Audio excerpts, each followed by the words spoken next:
Hi, Pharmacist Brad White coming to you from the compounding lab at the Medicine Center in New Philadelphia, Ohio. I wanted to share with you one of the devices we use to help patients get their medication delivered.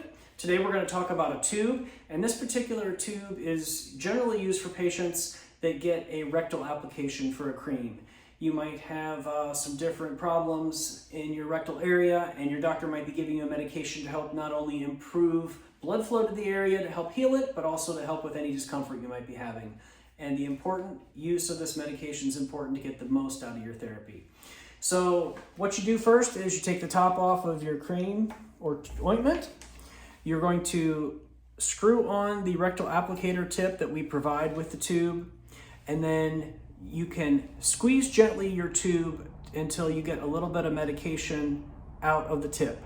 You can use this little bit of medication to lubricate the outside of the rectal applicator, and then you can insert the rectal applicator where you need to and then press to give yourself your dose of medication.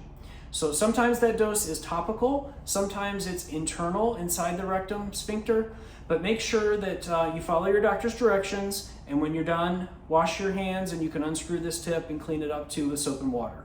If you have any questions about how to use your medications, please reach out to us at the Medicine Center Pharmacy, and we'd be happy to be a resource for you.